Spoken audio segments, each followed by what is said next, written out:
last year, my dad had passed away suddenly. I had to leave for the funeral, and I came back. But when I came back to set, Ryan was the first one on set waiting for me with the big arms open, and give me a big hug. And he told me, I know what it's like. My dad died too, and I'm here for you. And that was my first day back.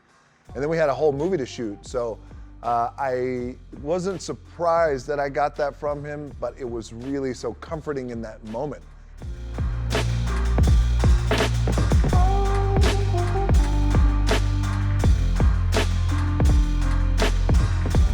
Hey Dwayne, how are you doing? Hi, how are you? Good to see you. Thank you for talking to Channel News Asia and Singapore. Congratulations on yet another whirlwind ride at the movies. Nolan Booth, the second most wanted art thief in the world. Special Agent John Hartley, FBI. Hi, guys. I want you to help me catch the most wanted art thief in the world, the Bishop.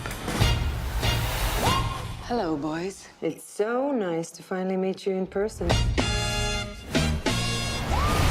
Now that you've been tagged with red notices, you've become the world's most wanted criminals.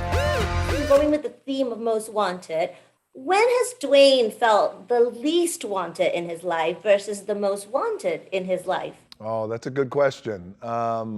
Usually when I say something stupid to my wife and I wind up regretting it, and then I'm on the couch literally at 1 a.m. watching Forensic Files when I should be up in bed. And even the dog is looking at me like, you really are something else. When did you feel the most wanted then? When I go back in with a big apology and how sorry I am and how much I really messed up. I love that. There was a lot to say about you and Ryan Reynolds as well. I know the early interviews had you guys like having a real ball of a time on set, and then you like there was a real bromance going on. I wanted to ask, what is it about Ryan that you've learned? Because I know you've worked with him before, that nobody else knows and that really surprised you? I don't know if it surprised me as much as it was really wonderful to see this side of him.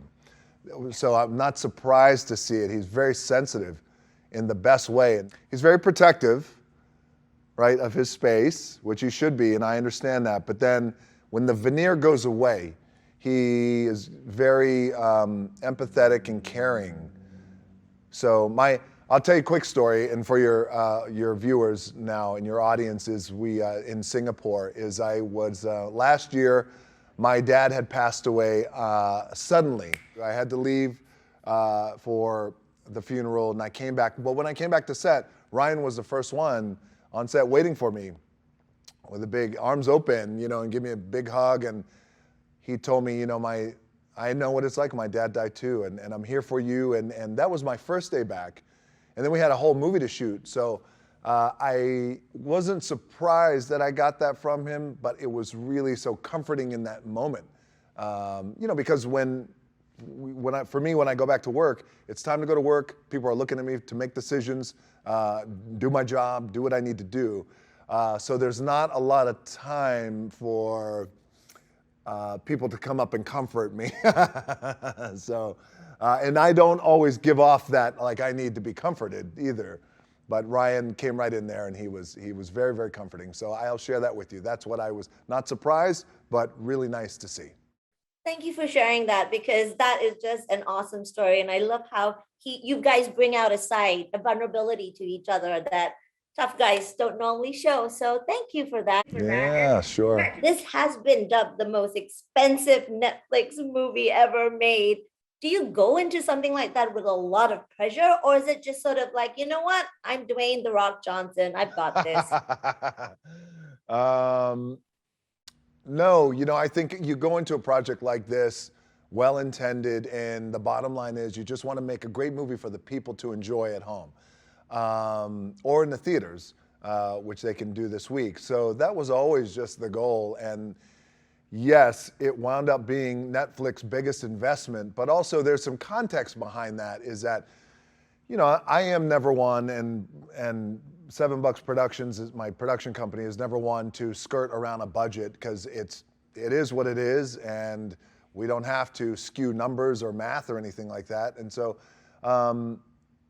you know, with this, there were COVID costs too as well. There was a lot of costs because we had to shoot during COVID that added tens of millions of dollars to the budget. So I know a lot has been made about this is the biggest movie in Netflix history. It is, and thank God the movie's good. And it seems like a lot of people are going to like the movie, so I think we're going to be covered. Well, it's got you in it, so everyone's going to love it anyway. Oh, you're kind. Thank you. Come back to Singapore. We miss you. You have loads of fans here. I know. I can't wait to come back to Singapore. I've been there multiple times, and I cannot wait. I love Singapore. Thank you so much, Dwayne. Bye-bye. It's good seeing you. My, oh my, oh my. You have to be the two dumbest men on the planet. You look awful. In my room, 'cause I'm gonna get it on till I die.